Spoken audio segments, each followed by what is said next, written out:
പ്രവാസി ലീഗ് ജില്ലാ പ്രതിനിധി സമ്മേളനം സെപ്റ്റംബർ 22 തിങ്കളാഴ്ച രാവിലെ 9 മണിക്ക് മണ്ണാർക്കാട് ഫായിദ കൺവെൻഷൻ സെന്ററിൽ വെച്ച് നടക്കും.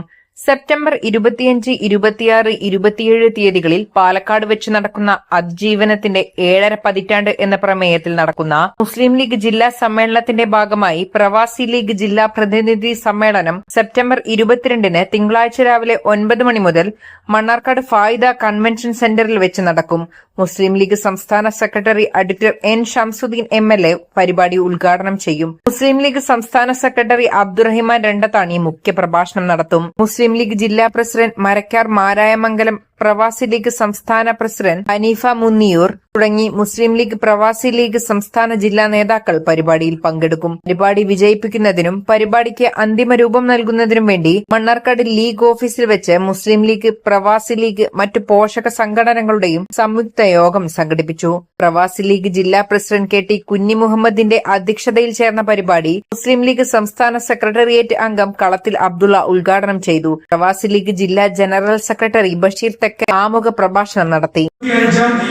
പാലക്കാട് കോട്ട മൈതാനത്ത് പ്രത്യേകം സജ്ജമാക്കിയ കായിക നിലത്തെ നിലവിൽ വെച്ചുകൊണ്ട് നടത്തുന്ന വിജയമാക്കുന്നതിന്റെ ഭാഗമായിക്കൊണ്ട് ഓരോ പോഷക സംഘടനയുടെയും ജില്ലാ സമ്മേളനങ്ങൾ നടന്നുകൊണ്ടിരിക്കുകയാണ്. അതിന്റെ ഭാഗമായിക്കൊണ്ട് കേരള പ്രവാസി ലീഗിന്റെ പാലക്കാട് ജില്ലാ പ്രതിനിധി സമ്മേളനം ഈ വരുന്ന സെപ്റ്റംബർ 22 തീയതി തിങ്കളാഴ്ച രാവിലെ 9 മണി മുതൽ നമ്മുടെ മണ്ണാർക്കാട് ഫായിദ കൺവെൻഷൻ സെന്ററിൽ വെച്ചുകൊണ്ട് നടക്കുകയാണ്. ആ പരിപാടി ഒരു ചരിത്ര വിജയമാക്കുന്നതിന് വേണ്ടി പാലക്കാട് ജില്ലയിൽ നിന്നുള്ള മുഴുവൻ പ്രവാസികളുടെയും സാന്നിധ്യം ഉണ്ടാവണമെന്ന് അഭ്യർത്ഥിച്ചുകൊണ്ടാണ് ഇന്നതിന്റെ മുന്നോടിയായിക്കൊണ്ട് ഇങ്ങനൊരു പരിപാടി നമ്മളിവിടെ വിളിച്ചു ചേർത്തിട്ടുള്ളത്. ഇവിടെ നമ്മുടെ പരിപാടിയിൽ പങ്കെടുക്കുന്നത് മുസ്ലിം ലീഗിന്റെ സംസ്ഥാന സെക്രട്ടറിമാരിൽ ഒരാളും മണ്ണാർക്കാടിന്റെ പ്രിയങ്കരനായ MLA അഡ്വക്കേറ്റ് എൻ ഷംസുദ്ദീൻ അവറുകളാണ് നമ്മുടെ പരിപാടിയുടെ ഔപചാരികമായ ഉദ്ഘാടന കർമ്മം നിർവഹിക്കുന്നത്. നമ്മുടെ പരിപാടിയിൽ മുഖ്യ പ്രഭാഷണം നടത്തുന്നത് മുൻ MLA-യും മുസ്ലിം ലീഗിന്റെ സംസ്ഥാന ഉപാധ്യക്ഷനുമായ ബഹുമാനനായ ഒരു പ്രവാസിയും നമ്മുടെ പ്രവാസി ലീഗിന്റെ സംസ്ഥാന കമ്മിറ്റിയുടെ നിരീക്ഷകൻ കൂടിയായ അബ്ദുറഹ്മാൻ രണ്ടത്താണി അവர்களാണ് മുഖ്യ പ്രഭാഷണം നടത്തുന്നത്. അതോടൊപ്പം തന്നെ നമ്മുടെ പ്രവാസി ലീഗിന്റെ ദേശീയ സെക്രട്ടറി MS അലവി സാഹിബ്, സംസ്ഥാന പ്രസിഡന്റ് ഹനീഫ മുന്നിയൂർ, മുസ്ലിം ലീഗ് മണ്ഡലം പ്രസിഡന്റ് റഷീദ് ആലായൻ. ആ സമ്മേളന പ്രചരണാർത്ഥമാണ് പ്രവാസി ലീഗിന്റെ സമ്മേളനം, പ്രതിനിധി സമ്മേളനം മണ്ണാർക്കാട് വെച്ച് നടത്താൻ തീരുമാനിച്ചിട്ടുണ്ട്.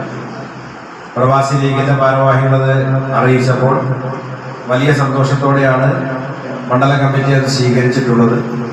പ്രത്യേകിച്ച് പ്രവാസി ലീഗ് നടത്തുന്ന പരിപാടികളിൽ വളരെ കൃത്യമായിക്കൊണ്ട് തന്നെ പരിപാടികൾ നടത്താനും അത് വിജയിപ്പിക്കാനും അതിൻ്റെ നേതാക്കന്മാരും സാധാരണ മെമ്പർമാരും അതിന് ആത്മാർത്ഥത കാട്ടലുണ്ട് എന്നുള്ളതാണ് മുസ്ലിം ലീഗിൻ്റെ അനുബന്ധ പോഷക സംഘടനകളെ, അവരുടെ പ്രവർത്തനങ്ങളെ വിലയിരുത്തുന്ന ഏതൊരു മുസ്ലിം ലീഗുകാരനും മനസ്സിലാക്കാൻ കഴിയില്ല.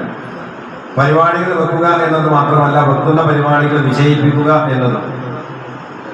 അതിന് പ്രവാസി ലീഗിന് അതിന് സാധിച്ചത് ജീവിതത്തിൻ്റെ രണ്ടറ്റം മുട്ടിപ്പിക്കാൻ കൈപ്പേറിയ അനുഭവമുള്ള കാലത്ത് കരളിൽ മുസ്ലിം ലീഗ് എന്ന രാഷ്ട്രീയ പ്രസ്ഥാനം പതിഞ്ഞു എന്നതാണ് ഒരുപക്ഷെ വിശ്രമകാലം എന്ന് തോന്നുന്ന ഒരു സമയം. ഇന്ന് മലയാളിക്ക് അങ്ങനെ വിശ്രമകാലമില്ല. കാരണം വിരമിച്ച യുവാക്കൾ എന്നാണ് പറയുന്നത്. സ്കൂളിൽ നിന്നൊക്കെ വിരമിച്ച ആളുകൾ, ആ വിരമിച്ച ആളുകളെ കാണുമ്പോൾ യുവാക്കളെ പോലെ തോന്നും. അപ്പോൾ വിദേശത്ത് പോയി വന്ന ആളുകളും അങ്ങനെ ഞങ്ങളെല്ലാം കഴിഞ്ഞ വിശ്രമത്തിലാണ് എന്ന് ചിന്തിച്ചിട്ട് തെറ്റാണ്. മലയാളക്കരയിൽ ആളുകളുടെ വയസ്സ് ഒരുപാട് കുറഞ്ഞിട്ടുണ്ട്.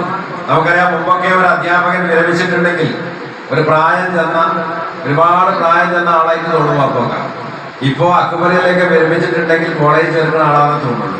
അപ്പൊ വിരമിച്ച യുവാക്കൾ എന്ന് പറയുന്നത് പോലെ ഇന്നും ആ ഒരു കാര്യം പ്രവാസി ലീഗിന്റെ പ്രവർത്തനത്തിൽ മുസ്ലിം ലീഗ് പാർട്ടിക്ക് അനുകൂലമായി വന്നിട്ടുണ്ട്. അവരുടെ നല്ല കാലം മുസ്ലിം ലീഗ് അതിന്റെ KMCCയുടെ പ്രവർത്തനം, അതോടൊപ്പം തന്നെ അവരുടെ ജീവിതത്തിന്റെ വല്ല പ്രയാസകരമായ കാലത്തും ചേർത്ത് പിടിച്ചതാണ്. ആ ഒരു നിറഞ്ഞ അഭിമാന ബോധമാണ് പ്രവാസി ലീഗിന്റെ പരിപാടികളെല്ലാം വിജയിക്കുന്നത്. ഏതായാലും മണ്ണാർക്കാട് നിയോജക മണ്ഡലത്തിൽ നിങ്ങൾ നടത്തുന്ന പരിപാടി അത് വിജയിപ്പിക്കാൻ ആവശ്യമായ എന്തെങ്കിലും സഹകരണങ്ങൾ ഉണ്ടെങ്കിലും ഏത് വാർഡ് കമ്മിറ്റി വരെ പുതിയ കമ്മിറ്റി വന്നതിന് ശേഷം ഞങ്ങൾ പഞ്ചായത്ത് കമ്മിറ്റിയിൽ നമ്മുടെ പ്രചരണവും പ്രവർത്തനവും അവസാനിക്കാറില്ല. മണ്ഡലം നേതാക്കന്മാർ വരെ വാർഡിലേക്ക് വിളിക്കാറുണ്ട്. വാർഡിലെ മുസ്ലിം ലീഗ് കമ്മിറ്റിയുടെ സഹകരണം നിങ്ങളെ സമ്മേളനം വിജയിക്കുന്നതിന് ആവശ്യമാണെങ്കിൽ അതുവരെ ചെയ്യാൻ നിയോജകമണ്ഡലം മുസ്ലിം ലീഗ് കമ്മിറ്റി തയ്യാറാണ് എന്നാണ് അതുമായി ബന്ധപ്പെട്ട് പറയാനുള്ളത്. സമ്മേളനം സമൂഹത്തോട് നമുക്ക് സംസാരിക്കാനുള്ളത് ഈ കാലയളവിൽ മുസ്ലിം ലീഗ് അതിജീവിച്ച ഒരു രാഷ്ട്രീയ പാതയുണ്ട്. മുസ്ലിം ലീഗ് ഇന്ത്യയിൽ അഭിമുഖീകരിച്ച പ്രശ്നങ്ങളുണ്ട്. മുസ്ലിം ലീഗിനെ പോലെ മുസ്ലിം ലീഗ് മാത്രമുള്ളൂ എന്ന് ഇന്ത്യ രാജ്യത്തെ കേരളത്തിലെ രാഷ്ട്രീയ പാർട്ടികളെ കുറിച്ച് വിലയിരുത്തുന്ന ഒരു രാഷ്ട്രീയ നിരീക്ഷകന് മുസ്ലിം ലീഗിനെ പോലെ മറ്റൊരു പ്രസ്ഥാനത്തെ തെരഞ്ഞാൽ അവർക്ക് പറയേണ്ടി വരും മുസ്ലിം ലീഗിനെ പോലെ മുസ്ലിം ലീഗ് മാത്രമുള്ളൂ എന്ന് പറയേണ്ടി വരും. അഭിനന്ദനായ നേതാവ് പ്രവാസി ലീഗ് ദേശീയ കൺവീനർ MS അലവി, പ്രവാസി ലീഗ് സംസ്ഥാന ജില്ലാ നേതാക്കളായ ഹമീദ് ഹാജി പൊന്നംകോട്, I മുഹമ്മദ്, MT കുഞ്ഞി മുഹമ്മദ് ഹാജി, T അലി ഹാജി, ചുവശ്ശേരി വാപ്പു, KP കുഞ്ഞി മുഹമ്മദ്, വാപ്പുട്ടി നാലകത്ത്, മുസ്തഫ കല്ലിങ്ങൽ, TK അബ്ദുറഹിമാൻ, ഖബീർ മണ്ണറൊട്ടിൽ, THM ഹനീഫ, ബഷീർ കന്നിച്ചാലിൽ, ഹബീബ് തങ്ങൾ, PA ഖാലിദ്, യാഹുട്ടി കൊടുമുണ്ട, മണ്ഡലം ലീഗ് ഭാരവാഹികളായ ആലിപ്പു ഹാജി, മുഹമ്മദ് അലി അൻസാരി, ഹുസൈൻ കളത്തിൽ, റഷീദ് മുത്തനിൽ, KC അബ്ദുറഹിമാൻ, മുജീബ് പെരുമ്പിടി, ഉസ്മാൻ കൂരിക്കാടൻ എന്നിവർ സംസാരിച്ചു. നിങ്ങളെ സംബന്ധിച്ചിടത്തോളം ഈ പ്രദേശത്തൊക്കെ വാഹനജാഥയ്ക്ക് കഴിഞ്ഞ് മറ്റു പരിപാടിയൊക്കെ കഴിഞ്ഞപ്പോൾ ഒരു വളരെ മനോഹരമായി നടത്തിയിട്ടുണ്ട്. അപ്പൊ ഈ ഒരു സമയത്ത് ഇങ്ങനെ ഒരു പരിപാടി